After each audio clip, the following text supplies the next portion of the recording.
Madame, monsieur, bonsoir. Bienvenue sur MDG TV pour notre journal TV consacré au patrimoine culturel et historique de Jaunet-Marigny. Anciennement Jaunet-Clan, nous vous le rappelons. Au sommaire de notre journal, un reportage sur le château couvert de Jaunet-Marigny. Nous poursuivrons avec l'église Saint-Denis, puis reportage sur la mairie avec une interview exclusive de Jérôme Neveu, maire de cette commune. Puis nous clôturons ce journal avec un reportage sur le pôle éducation jeunesse. Et c'est tout, excusez-moi.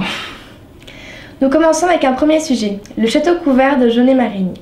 Reportage de Aurel Tricard, Mathis Niver et Thomas Ferreira, supervisé par notre intervenant vidéaste Jean-Claude.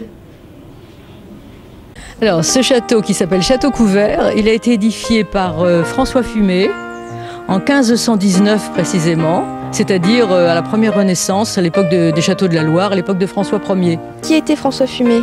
Alors François Fumet, il a occupé le poste de la fonction plus exactement de maire de Poitiers à partir de 1519. Et comme il prenait la suite de son père en fait, par élection, mais c'était la suite de son père, comme ce n'était pas une famille noble, il a éprouvé le besoin de construire un château pour asseoir son image, pour donner une garantie aux électeurs en réalité. Qu'est-ce qui vous a motivé à restaurer ce château ? Alors nous sommes artistes peintres tous les deux.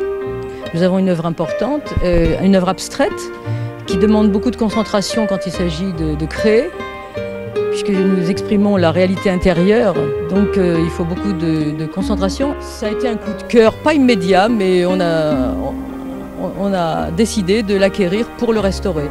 Alors au début on s'en donnait pour 10 ans, et puis finalement on en a eu pour 25 ans. C'était un très très lourd travail qu'on a mené par nous-mêmes, avec les moyens qu'on avait qui n'étaient pas énormes, et on a mis beaucoup d'une autre. Alors pourquoi avoir fait du château couvert un espace d'art contemporain ? Alors, il faut remonter un petit peu avant. Normalement, nous avons acheté Château Couvert parce que nous voulions restaurer une belle architecture, en l'occurrence une architecture de la Renaissance.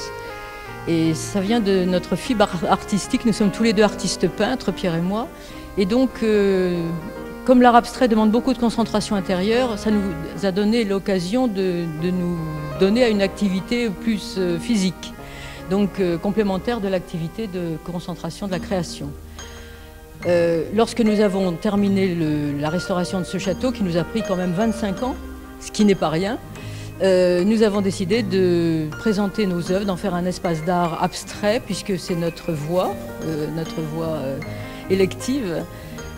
Étant donné que l'art contemporain, avec les lieux officiels, n'offre pas du tout la possibilité de présenter de ce genre d'œuvre.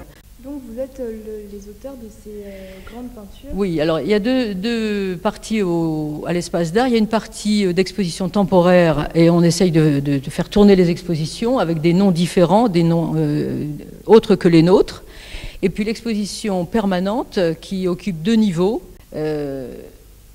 Les œuvres qui sont tout à fait en haut dans la charpente sont complètement différentes puisqu'elles sont très sobres, en accord avec la charpente. Et il y a un côté brut puisqu'elles sont peintes sur isorel, donc l'aspect grenu et qui est brut consonne parfaitement avec la charpente qui est brute elle aussi. Donc quel était le projet de ces coupoles à la base ? Alors, ces coupoles sont un travail très particulier puisque c'est un travail interdisciplinaire.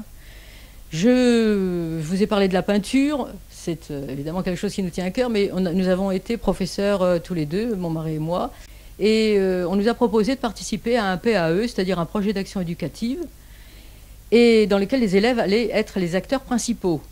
C'est interdisciplinaire, alors bon, ils ont choisi le thème du ciel, et ils ont décidé de faire des coupoles.